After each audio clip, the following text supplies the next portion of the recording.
Alhamdulillahilladzi yaghfiru dzunuba jami'a wa yansuru rusulahu walladzina amanu fil hayatid dunya wa fil akhirah la tabdila li kalimatillah dzalika huwal fawzul 'adzim. Asyhadu an la ilaha illallah wahdah la syarikalah wa asyhadu anna Muhammadan abduhu wa rasuluh. Allahumma sholli ala Muhammad wa ala alihi wa ashabihi wa man tabi'ahu bi ihsanin ila yaumiddin. Amma ba'd. Faqala Allah ta'ala fil Qur'anil Karim, a'udzu billahi minasyaitonir rajim. Laqad kana lakum fi Rasulillahi uswatun hasanah. Wa qala Allah ta'ala aidan, ya ayyuhalladzina amanu taqullaha wa qulu qawlan sadidan yuslih lakum a'malakum wa yaghfir lakum dunubakum. Wa qala Rasulullah sallallahu alaihi wasallam, aksaruma yudhilun nasal jannata at-taqwa wa husnul khuluq wa aksaruma yudhilun nasan naro al-famu wal farju. Hadirin hadirat, nuhun tadi. Hadirin hadirat yang dimuliakan Allah, kekasih Rasulullah sallallahu alaihi wasallam. Kita bersyukur dalam rangka bakti kita, atau dalam bahasa Quran dan hadisnya, dalam rangka ibadah kita yang jadi tugas suci dan mulia, ibadah kepada Allah Azza wa Jalla. Subuh ini tidak terhalang oleh cuaca dinginnya, ya, setelah beberapa hari kita dianugerahi nikmat, ya, hujan di beberapa tempat sudah mulai, dan sunnah Rasul kalau kita sudah diguyur hujan, sikap kita ada perkataan yang menurut beliau ini yang harus diucapkan, shayyiban nafi'an, semoga hujan yang bermanfaat, amin ya rabbal alamin. Putaran kedua, lanjutan dari kajian kita beberapa tahun yang lalu, ya, di arsip kami dulu pernah kita kaji yang namanya satu kitab yang dibekalkan di saat berhaji ke Baitullah.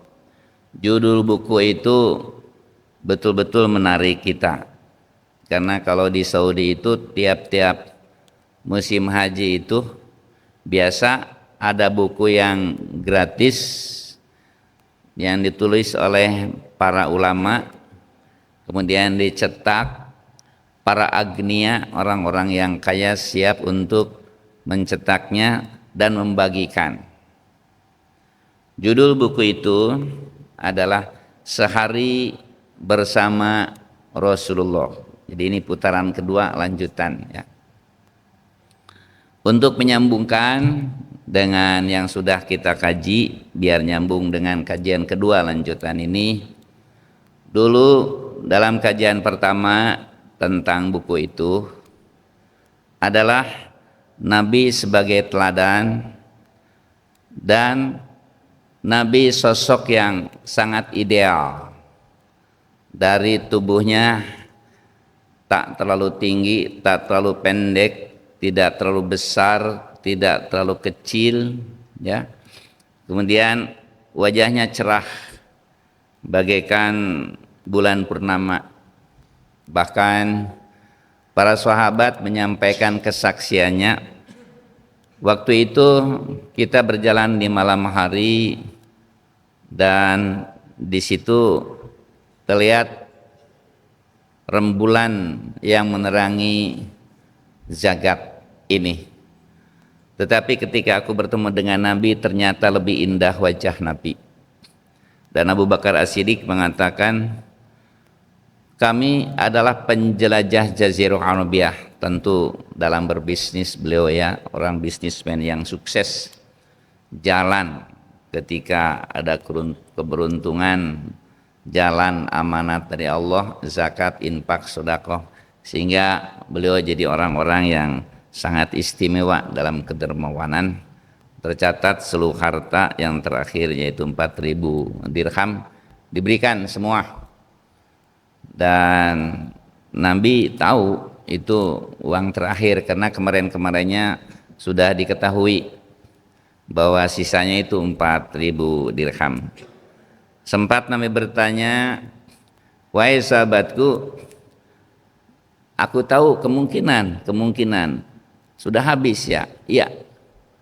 Sisanya tinggal berapa? Abu Bakar As-Siddiq tersenyum, Pak. Sisanya hanya Allah dan kau seorang. Artinya habis benar ya. Nah, kita jangan berpikir dari mana lagi nanti bisa mendapatkan. Ya, jago bisnis, channel banyak, silaturahmi bagus. Kan Rasul mengatakan, man ahabba ayubsato lahu fi rizqihi wa ayun sa'alahu fi asarihi falyasiruhimahu. Kalau ingin diluaskan rezekinya, ingin dipanjangkan umurnya, maka hendaklah bersilaturahmi ya dengan kepiawaian dan jago bisnisnya, tentu dengan ridho Allah. Ya, tidak pernah ketika memberi ada rasa takut miskin, tidak. Allahu ghaniyun hamid. Beliau nyatakan Allah itu kaya dan terpuji, takkan berkurang gudangnya di Allah. Asal kita takwa, umanya takilah ya jalan mahroja wa rizquhu min haitsu la yahtasib. Dan Abu Bakar mengatakan tidak ada yang paling gagah tampan tapi sopan tawadu, itulah Rasulullah sallallahu alaihi wasallam. Dan diceritakan betapa sempurnanya tubuh Nabi. Rambut tidak terlalu keriting, tidak terlalu lurus, kulit tidak hitam, tidak putih. Kemudian dahinya lapang. Kalau Nabi senyum, seakan-akan dinding-dinding kalau di ruangan itu berguncang. Dan kalau Nabi tertawa sampai kelihatan gerahamnya, tapi cepat berhenti. Rasul ditanya, wahai Rasul, kenapa? Setelah itu aku perlihatkan betapa azab neraka jahanam bagi orang pendurhaka, tak bisa lama seperti itu ya. Dan kalau Nabi tertawa tidak terbahak-bahak sampai lupa diri, tidak. Dan Rasulullah Shallallahu Alaihi Wasallam adalah orang-orang yang tawadu, orang yang tawadu tidak mau beda dengan yang lain sahabatnya. Ketika ada orang yang belum kenal Nabi, ingin kenal Nabi, mau masuk Islam, lalu bertanya, siapa di antara kalian yang menamakan diri Nabi? Aku ingin bersilaturahmi, gitulah. Itu sampai orang tidak tahu mana Nabi. Kan biasanya kalau pembesar bisa dilihat lah, oh ini barangkali ya dari segalanya. Ini sampai orang yang bertamu tidak tahu yang mana Nabi itu. Kalau duduk paling bagus, ya. Kalau ketika bersama dengan yang lain, ingin sama dengan yang lain. Sampai pernah pada suatu hari itu, ya, seperti tadi dikatakan, tidak tahu mana yang namanya Nabi. Dan ketika ada tamu untuk bisa menerimanya, sahabat memberi kesempatan kepada Nabi, biar Rasul, saya yang akan menerima untuk melayani tamu Tuhan. Tidak, aku juga dulu ketika datang ke rumahnya dia melayaniku, aku akan layani juga. Nah, itu tawadunya. Kemudian Rasulullah yang di situ mengatakan, itulah Rasulullah Sallallahu Alaihi Wasallam. Betapa kagetnya karena tidak ada beda dengan yang lainnya. Inilah sosok Rasulullah Sallallahu Alaihi Wasallam. Kalau bicara tidak terlalu cepat. Orang bisa mencatat sampailah kepada kita hadis-hadisnya, itu karena Nabi bicara agar mudah dicerna oleh semua orang, karena yang dihadapi umat Nabi itu seluruh lapisan masyarakat, sehingga mesti bicaranya harus dipahami dan amal perbuatannya harus bisa diikuti, karena sebagai teladan, sebagai contoh. Namanya contoh kan harus ditiru agar mudah diteladani. Maka Nabi tak pernah bicara cepat, dan kalau bicara bahkan sampai diulang 3 kali. Barokahnya, manfaatnya terasa oleh kita. Hadis-hadis itu sampai kepada Nabi karena rajinnya para sahabat mencatat, sehingga kita bisa melihat bagaimana sikap Nabi dari amal perbuatannya, dari perkataannya, ya, itu semua akan menjadikan satu teladan bagi kita. Kemudian di putaran pertama arsip-arsip kami yang disampaikan kepada Bapak, diceritakan juga beliau itu adalah orang-orang yang senantiasa menolong orang, dan 24 jam itu sepertiga untuk keluarga, sepertiga untuk kepada Allah, dan sepertiga untuk umat. Tapi terkadang untuk Nabi berhablum minallahnya benar-benar banyak juga dialihkan untuk memikirkan umatnya, tapi bukan berarti meninggalkan Allah. Bahkan dengan keluarganya tetap seimbang. Hablum minallah, hablum minannas, sangat istimewa. Sebelum turunnya ayat wa minal laili fatahajjad bi nafilatal lak asa ayyab asa qarbuka maqama mahmuda, itu tentang tahajud. Sebelum ayat itu diturunkan, Aisyah melihat kaki Nabi bengkak-bengkak. Tapi jangan kaget, ada hadis lain kaki Nabi pecah-pecah. Jangan menganggapkan oh hadis ini bertentangan, tidak. Untuk proses kaki pecah asal bengkak berarti waktu lama. Untuk kaki biasa sampai kaki bengkak bukan sehari 2 hari. Seperti itulah Nabi, sampai Siti Aisyah mengatakan kepada Nabi, ya Rasulullah, sudahlah hentikan, Allah mengetahui tentang dirimu. Maksudnya jangan terlalu untuk sholat malam. Bagaimana Pak jawab Nabi? Beliau menjawab, wahai Aisyah, bukankah kau tahu aku ingin menjadi hamba Allah yang paling bersyukur kepada Allah? Seperti itu jawabannya, tidak bisa dihentikan, ya karena memang bersyukur. Maka ketika Al-Isra, setelah ada surat yang merintahkan 78 sholat wajib, ya, kemudian ada 79-nya yaitu ayat dengan masalah tahajud. Maka Rasul membatasi, diberitahukan melalui malaikat Jibril, yaitu tidak lebih dari 11 rakaat. Dan pada waktu beliau menerima itu jadi tidak terus-terusan. Begitu juga ketika doa minta perlindungan kepada Allah Subhanahu wa taala, tidak segala dibaca doa-doa. Nah, artinya bukan menghentikan doa-doa yang lain. Setelah turun Al-Falaq dan An-Nas, maka Nabi mengatakan, Jibril mengirim ini dari Allah Subhanahu wa taala, maka cukuplah dengan membaca itu, tenang dan tentram hati kami. Kalau kita kenanya surat apa Pak? Yang terakhir itu Falaq Binas, ya. Nah, maka tenang tentramlah. Jadi Allah Subhanahu wa taala membimbing, mengawal, menolong Nabi agar tidak bisa berat untuk umatnya, artinya bisa diikuti. Gambaran di saat putaran pertama yaitu tentang diri Nabi, dan kemudian keduanya saat itu ceritakan tentang akhlak Rasulullah sallallahu alaihi wasallam, baik hablum minallah seperti yang barusan, kemudian hablum minannas, Beliau senantiasa melayani umatnya dengan, kalau boleh dikatakan 24 jam lah, kapan saja minta bantuan pertolongan maka beliau siap melayaninya. Ini gambaran selintas apa yang sudah kita kaji tentang tubuh Nabi dan kepribadian Nabi Muhammad sallallahu alaihi wasallam. Laqad kana lakum fi Rasulillahi uswatun hasanah. Sungguh dalam diri Nabi ada teladan yang baik. Itu Al-Ahzab ayat 21. Selanjutnya pada siang hari ini, pada pagi yang cerah dan berbahagia ini, adalah tentang lanjutan dari itu, yaitu tentang ayat-ayat yang bisa menyelamatkan kalau orang mengamalkannya.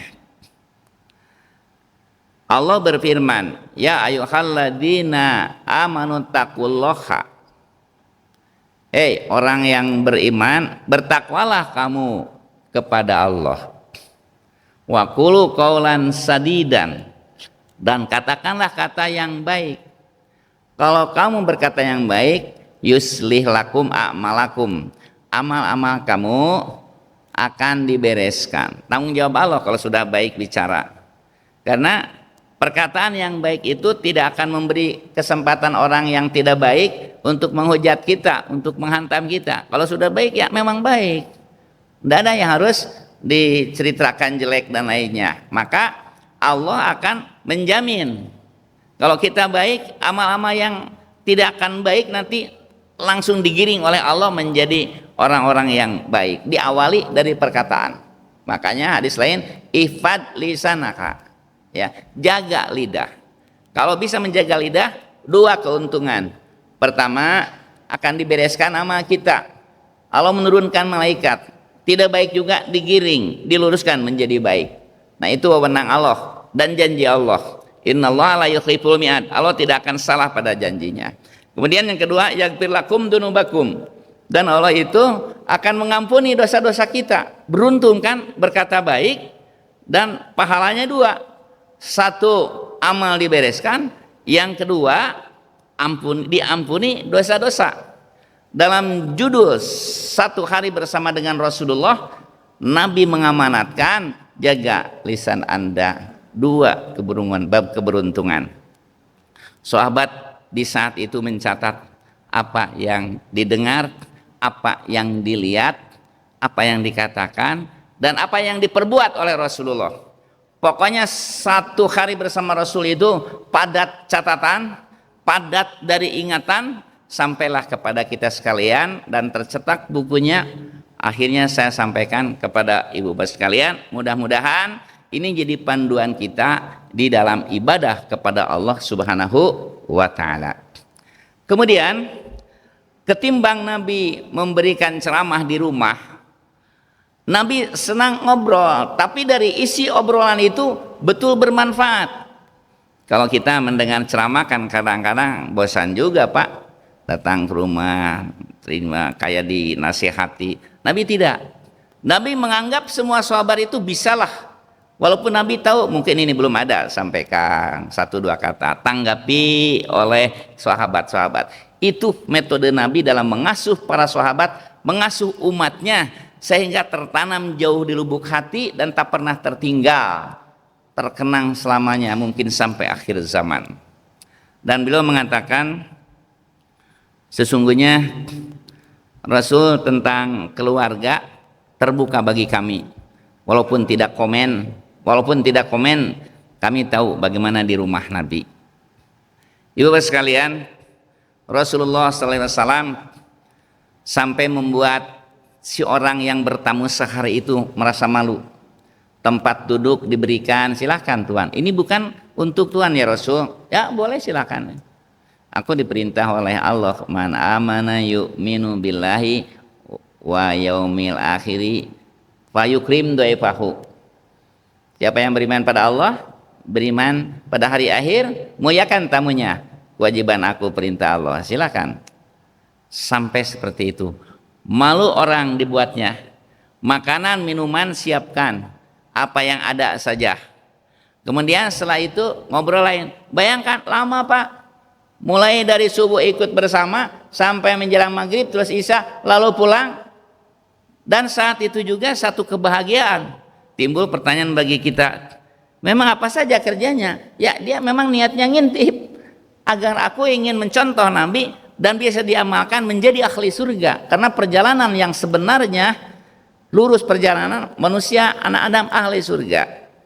Saya pernah menyampaikan perjalanan yang betul, rute perjalanan betul surga dunia kemudian surga lagi. Nah, untuk mencapai kembali ke kampung halaman sejati yang sebenarnya surga dan yang penuh kenikmatan, ngintip kuat sekali sampai bernadar berniat aku ingin bersama Nabi 1 hari penuh.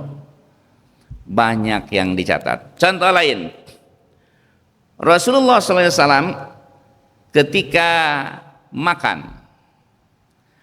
makannya sebagaimana diceritakan dalam beberapa hadis tidak sampai kenyang.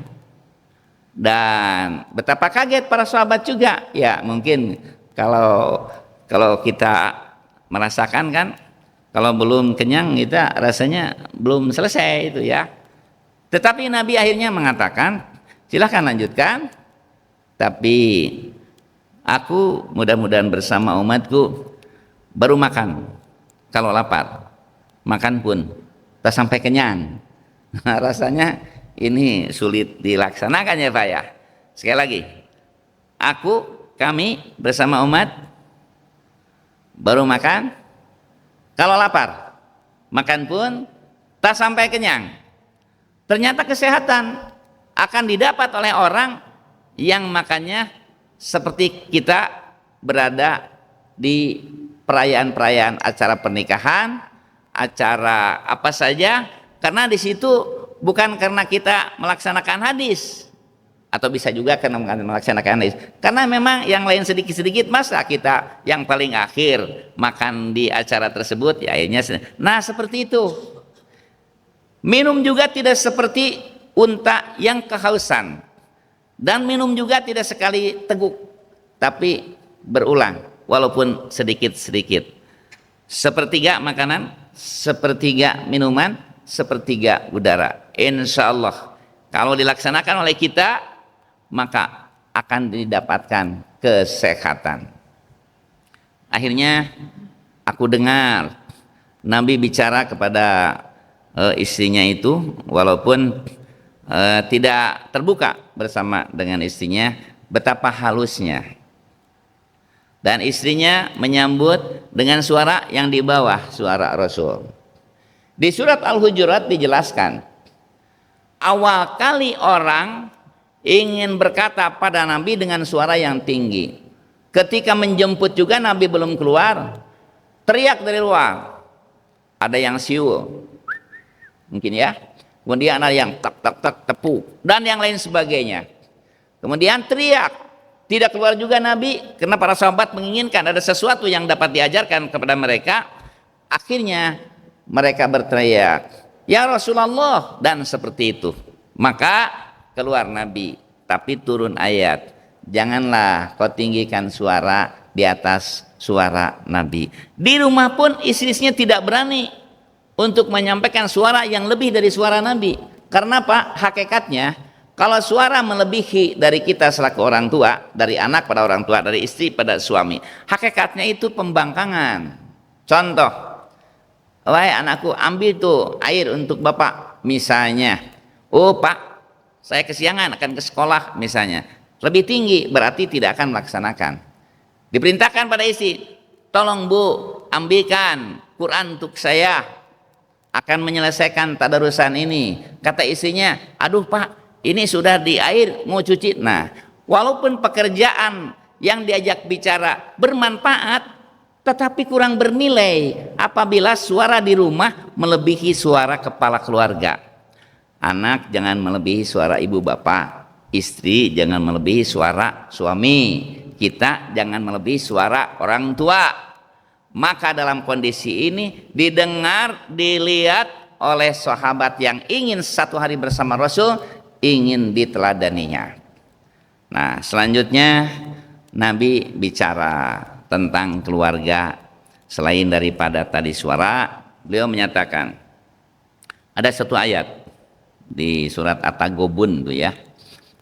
Surat At-Taghabun itu ayat berapa? Kurang lebih 14 ya, 14 sampai 18.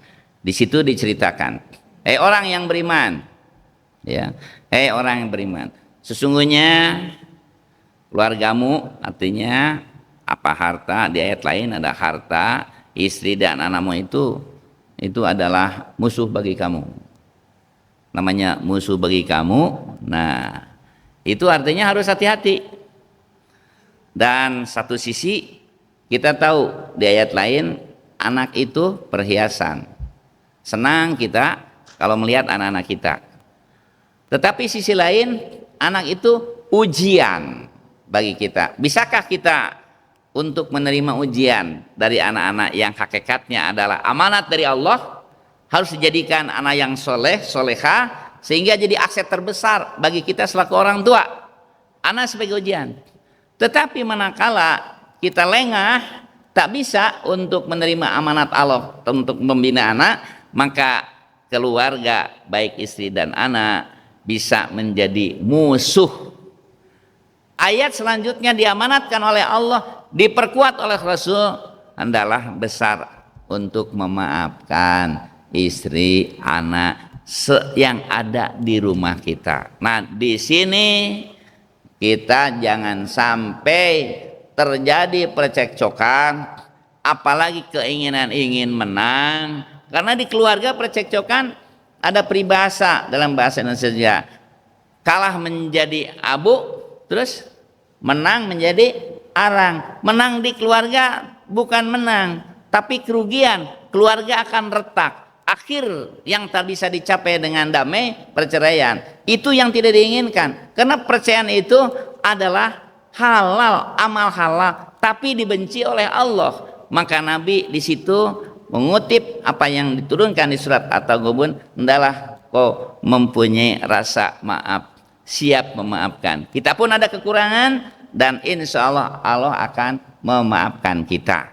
Kalau disebutkan satu saat akan menjadi musuh, berarti harus membekali istri dan anak kita dengan dinul Islam. Insya Allah akan menghargai, akan menghormati, sama-sama satu keluarga keinginan, cita-citanya di dunia bersama, di akhirat bersama. Karena satu keluarga sukses kalau rumahnya di dunia menjadi surganya, istri menjadi bidadarinya, dan keluarga anak-anak menjadi hiasannya. Kebahagiaan bagi orang tua kalau anak-anaknya itu soleh dan soleha, dan aset terbesar untuk nanti di akhirat. Dan keluarga yang sukses nanti dibangunkan oleh Allah rumah di surga, dan di surga itu bertemu lagi, pertemuan kedua yang abadi, tiada mati lagi. Dan di situ sang suami ketemu lagi dengan istrinya, dan istrinya dalam beberapa hadis disebutkan ratunya bidadari, dan betapa bahagia. Puncak dari keluarga seperti itu didapat kajian-kajian sehari bersama Rasulullah Sallallahu Alaihi Wasallam. Selanjutnya, setelah Rasulullah SAW tercatat oleh sahabat itu, wah, dapat dibayangkan ya Pak, nyatatnya buru-buru ya. Nah, tapi jangan dekatkan begitu. Rasul bicaranya santai. Tidak ada, tadi kan dikatakan bisa tercatat lah, bahkan diulang sampai 3 kali. Dan Rasulullah menyadari, artinya ini ingin diikuti benar. Selanjutnya, hidup tentu saja harus aman, nyaman, tenang, tentram. Hidup ada kebutuhan Pak, kebutuhan lahir, kebutuhan batin, kebutuhan fisik, kebutuhan psikis, kebutuhan jasmani, kebutuhan rohani. Dan Nabi membahas di ayat itu, diceritakan rajin-rajinlah bersodakoh. Setelah ada pemaafan, maka hendaklah bersodakoh. Ditunjukkan, siapkan untuk sodakohnya. Apa sebabnya? Ada hablum minallah, hablum minannas. Untuk hablum minallah, aqimus shalah wa atuz zakat. Hablum minallah, tegakkan sholat, berdekat sedekat-dekat seorang hamba kepada Allah sedang sujud. Paksiru doa api sujud. Karena terdekat di saat sedang sujud, perbanyaklah doa ketika kamu sedang sujud. Selesai bacaan sujud, maka masukkan doa-doa kita. Sujud pertama, sujud kedua, ketiga, jangan hanya sujud terakhir. Bukan menambahkan apa-apa di situ, karena Nabi mengatakan fa'aksiru doa fi sujudikum, perbanyak doa di sujud kalian. Tapi redaksinya, kalimatnya jangan dari Al-Quran. Tidak boleh sedang sujud itu bacaan doanya bukan Al-Quran, tapi dengan bahasa hadis atau bahasa kita. Sekali lagi diperbolehkan karena diperintahkan. Ya kalau nanti dalam hati apa benar atau tidak, kalau dilihat dikaji hadis-hadis seperti itu. Nah kemudian Rasulullah ketika menceritakan hablum minallah sudah cukup bagus. Diberitahukan ada yang sunat-sunat. Sebulan yang lalu kita sudah kaji yang sunatnya itu sampai dilaksanakan, sampai Allah diusulkan oleh malaikat untuk mencintai. Jawab Allah, ya aku mencintai hambaku yang terus melaksanakan sunat, karena dia bukan hanya yang wajibnya, tertarik ingin dekatnya padaku, maka diraih menjadi kecintaan Allah subhanahu wa ta'ala. Selanjutnya sayap burung dua Pak. Kalau satu dikepak tidak mungkin bisa terbang, mungkin hanya berputar. Hablum minallah aqimus shalah wa atuz zakat hablum minan nas. Seperti burung terbangnya itu betapa kencang sampai tinggi ke langit. Satu sisi hablum minallah aqimus shalah wa atuz zakat. Bahkan dalam kesempatan lain Rasulullah memberitahukan, bangunlah pasar. Ya Rasul, bukankah pasar itu tempat banyak setan berbohong? Jualan kidbun itu dusta, laku keras. Kalau subuh-subuh pergi setan-setan itu ke pasar, maka belum terbit matahari jualan setan sudah habis. Jualan apa Rasul? Kidbun, bohong. Jadi kalau di pasar ini tidak bisa Pak, harganya sudah segitu, belinya juga tidak sampai, sudah dusta. Dan mudah sekali untuk bisa lakunya dagangan. Orang-orang yang kurang tertanam dalam hatinya iman bisa dusta. Makanya kata Nabi, itu cepat sekali sebelum terbit matahari, dari subuh sudah habis dagangan dustanya itu, diborong oleh orang-orang pasar. Hei orang pasar, kata Nabi, banyaknya kalian membersihkan harta dengan zakat, infak dan sedekah. Kenapa Rasul Tuhan mengatakan di situ jualan hebat dari setan, tapi kau bangun pasar? Dan dijawab oleh Rasulullah SAW, berimbang. Hablum minallah aqimus shalah wa atuz zakat. Kalau kalian menjadi orang yang dapat harta anugerah dari Allah, bukankah keluar zakat, infak, sedekah, dan di situ bermanfaat untuk seluruh umat manusia. Di sini artinya kita harus bisa menerima amanat kepada orang-orang yang harus kita bantu kebutuhan dari kehidupan sekali-kali. Ada yang fakir, ada yang miskin. Apa bedanya? Kalau fakir tak punya pekerjaan, itu wajib kita bantu.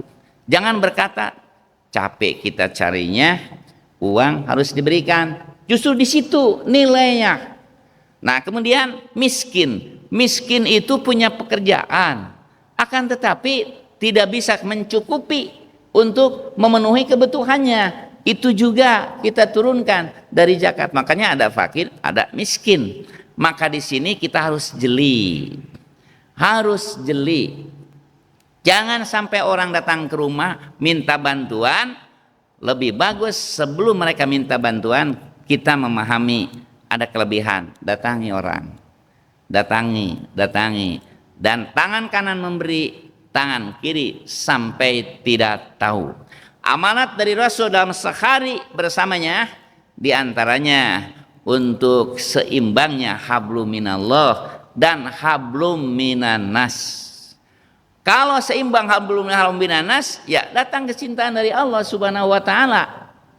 Jadi kalau kita ini ingin melaksanakan apa yang satu hari di situ, maka jangan lama-lama Pak, sebulan saja. Diakui oleh sahabat tidak 1 tahun. Aku laksanakan apa yang kami serap dari Rasulullah, rizki bertambah, hati merasa tenang.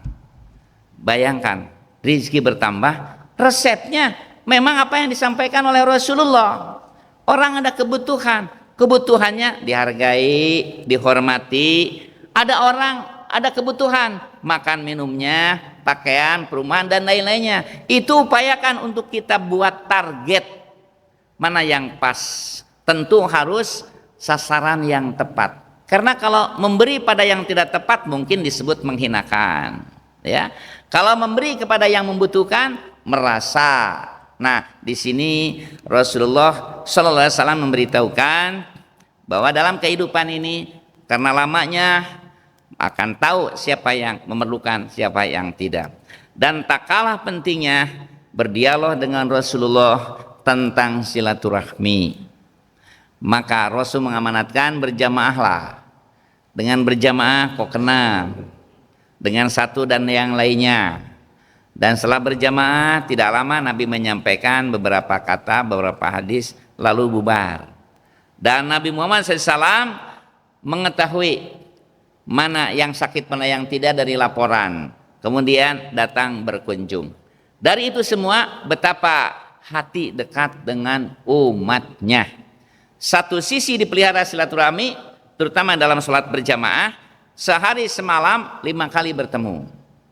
Tidak dengan saudara kita yang seputar lingkungan ini, di tempat yang lain juga ketemu dengan yang lain. Pendeknya, kalau ingin panjang umur banyak rezeki silaturahmi, apalagi hukumnya wajib, sholat berjamaah akan membuat hati tenang dan tentram.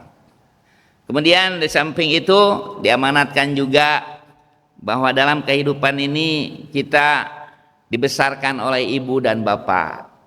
Jangan lupa kalau kita sudah sukses maka hendaklah kita tengok silaturahmi ke ibu, kita ke bapak. Ada WA sekarang, ada SMS, ada telepon, bahkan telepon juga bisa kelihatan sekarang. Nah, hubungilah beliau-beliau. Apabila dengan istri dengan anak datangilah, bawalah banyak apa yang disenanginya. Nanti akan cerita, orang tua itu akan cerita, walaupun sedikit yang diberikan, wah alhamdulillah anak saya gini gini gini, kebanggaan itu. Dan itu pasti dengan doanya. Nah, ucapan-ucapan diamanatkan sekali oleh Rasulullah SAW untuk memperbaiki amal kita dan dapat ampunan. Karena ucapan yang tidak baik, ucapan yang menghinakan orang di surat Al-Baqarah dibahas. Jadi memang Nabi itu arsitek umat ya Pak. Nabi, Rasul, arsitek umat, membangun umat tanpa retak. Semakin orang untuk membubarkan Nabi dengan para sahabat agar bercerai-berai dengan keuangan soal hars dulu, supaya jangan ada yang ke masjid ketika Jumatan habis berapa uang. Tetapi para sahabat tidak bisa seperti itu. Bayangkan Pak, ucapan itu sangat diperlukan.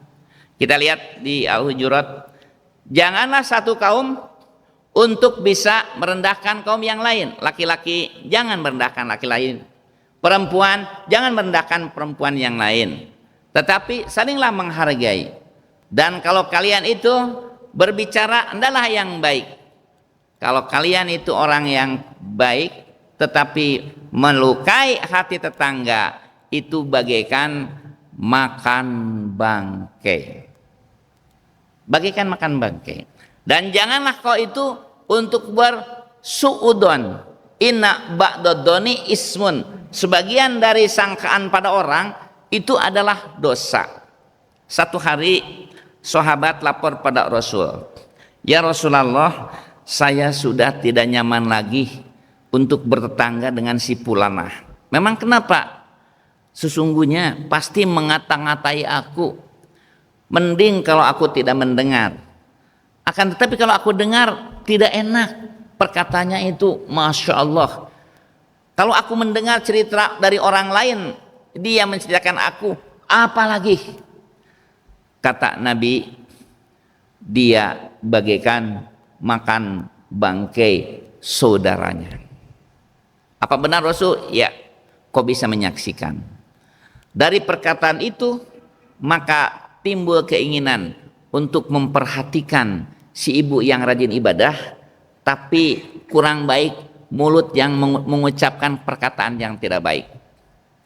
Akhirnya setelah memantau, ya saking kurang enaknya, setelah dipantau datang ke sebuah desa, dan di situ ternyata dia muntah. Muntahnya di surat Al-Hujurat itu dalam tafsir bukan hanya muntah, bukan. Hampir seluruh isi perut yang hari itu dimakan keluar. Terakhir segumpal daging yang bau busuk keluar dari mulutnya.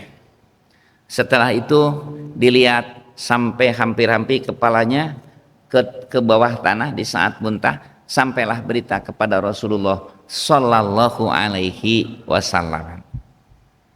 Ya Rasul, aku menyaksikan benar apa yang kau saksikan, apa yang Tuhan katakan. Menceritakan jelek orang lain bagaikan memakan daging saudaranya. Bau busuk tercium ketika si Polana itu memuntahkan seluruh isi perutnya, terakhir segumpal daging yang sangat busuk. Ya, dia min ahlin nar, dia ahli neraka. Jadi dari perkataan bisa menjadi ahli surga, dari perkataan bisa menjadi ahli neraka. Yang menjadi ahli surga, qaulu qaulan sadidan yuslih lakum amalakum wa yaghfir lakum dzunubakum. Berkatalah yang baik, amalmu dibereskan Allah dan dia berikan ampunan dari Allah Subhanahu wa taala. Tapi yang jelek membuat orang lain runyam, tidak enak, tidak betah, ya dia bagaikan makan daging bangkai saudaranya. Bayangkan Pak, yang namanya sehari itu kurang lebih 24 jam, ini tidak 24 jamnya, hanya subuh sampai isya, bersama sampai maghrib, sampai isya. Kemudian setelah itu pamit. Kalau boleh kita simpulkan, pertama, hendaklah bagi kita untuk senantiasa sadar bahwa kehidupan ini untuk ibadah. Satu, ibadah jangan rusak dengan perkataan, dan ibadah harus beruntung karena perkataan. Rasul mengajarkan, tercatat pada beliau, pada sahabat yang mengikuti, harus seimbangnya hablum minallah dan hablum minannas. Siapa yang hablum minallah pas, Allah Subhanahu wa taala di saat tahajudnya memanggil malaikat, malaikat, lihatlah dia selalu datang padaku. Esok pasti datang lagi. Belum kau kabulkan? Belum. Aku masih senang dia datang padaku. Tapi satu saat aku berikan. Itu dipanggil, dipuji di hadapan malaikat karena dekat. Hablum minallah bagus, bukan hanya yang wajib tetapi yang sunat. Bahkan tahajudnya dia isi membuat kecintaan kepada Allah jangan sampai rusak. Selama mencintai Allah, maka orang akan lebih senang dekat dengan Allah. Selesai wudhu, karena cinta pada Allah ingin berdekat, ada syukrul wudhu. Selesai itu waktu duha, ada waktu duha. Masuk masjid, tahiyatul masjid. Semakin kita terasa cinta kepada Allah, semakin kita puas kalau kita berdekat-dekat dengan sholatnya, dengan zikirnya, dengan doanya, karena hanya kepada Allah. Allahus Samad, tempat bergantung. Nah, cinta inilah yang diajarkan selama bersama dengan Nabi satu hari, sehingga sahabat, saya ingin coba dalam 1 bulan. Berarti sebelumnya belum seperti itu. Kemudian yang terakhir, Rasulullah SAW ketika pas bersama sedang saum. Nah, kita kan biasanya saum banyak ramai itu Ramadan ya. Dengan Nabi Daud ya, saum Daud kan selang sehari. Tapi Daud tidak ada saum Ramadan. Nah, kalau dijumlahkan jumlah saum umat Nabi dengan saumnya selang sehari Nabi Daud tidak jauh berbeda, mendekati, bahkan sama, mungkin lebih. Ada Ramadan kita, ada Senin Kamis, ada 13, 4, 15, ada Tasu'a, ada Asyura, belum lagi nanti ada Nadar dan lain sebagainya. Nah, di saat sedang saum, saat itu dia mencatat, dan Rasul menyatakan sebagaimana saya sering membahasnya, sesungguhnya ya, Rasulullah SAW ketika sedang saum Senin dan Kamis adalah naiknya catatan amal.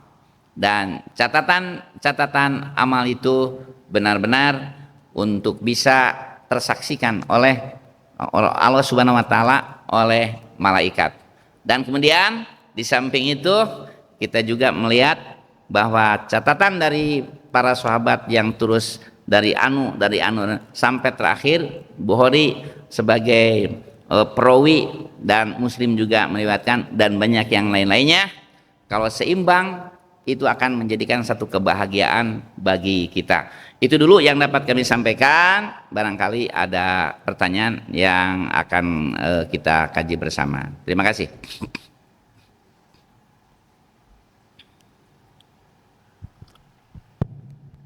Terima kasih Pak Ustadz yang telah menjelaskan mulai dari Rasulullah sampai dengan puasa. Mungkin dari Bapak dan Ibu ada yang ingin bertanya? Kami persilahkan. Silakan Bapak, Ibu. Ada? Kayaknya tidak ada Pak Ustadz.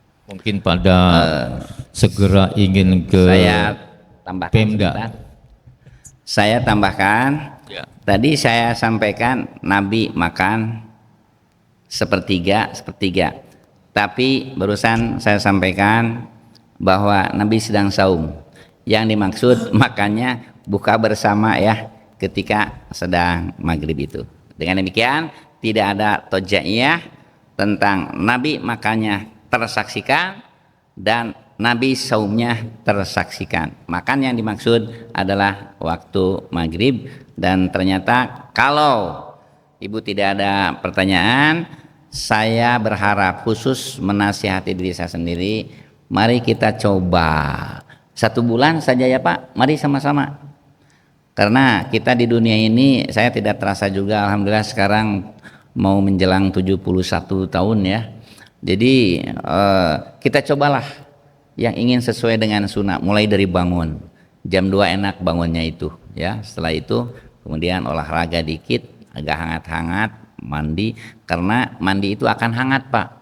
Airnya bekas tadi siang panas, itu air dari toren itu masih panas, masih hangat. Oh, jadi jangan dianggap aduh dingin, enggak, masih panas.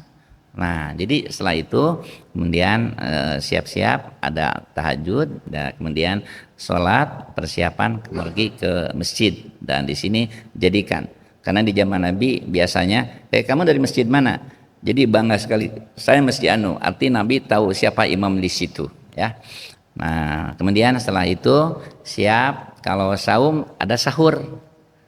Upayakan dulu Senin Kamis ya, 13, 14, 15. Ini mungkin sesuai 1 hari bersama Rasul, hasilnya seperti ini. Nah, kemudian setelah itu di saku bawa sesuatu Pak. Kalau ada makanan, ada permen untuk anak atau apa, atau uang ya, sehingga kalau ada apa-apa ya kita berikan sedekah ya. Nah, jadi setiap hari ada sedekah yang diberikan sesuai kemampuan. Nah, kemudian orang akan senang dengan kita. Dengan adanya kita mencintai orang itu bukan hanya dengan ajaran, tapi dengan pemberian, kebutuhannya kita penuhi sesuai kemampuan kita.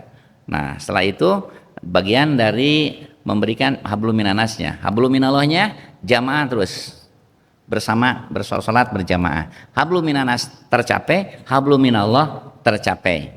Dan jangan lupa ketika komunikasi bahasa baik, jangan ada bahasa yang tercela. Allah saat itu mengampuni kita, amal akan jadi beres. Ketika datang salam, pulang salam juga. Nah, lalu program lagi untuk besok apa? Untuk besok jangan jauh dari sini. Pokoknya coba sebulan. Sahabat ditanya, memang seperti apa kau dapatkan? Aku hidup terasa nyaman, hidup sesuai yang aku dapat sehari bersama Rasul, rizki bertambah.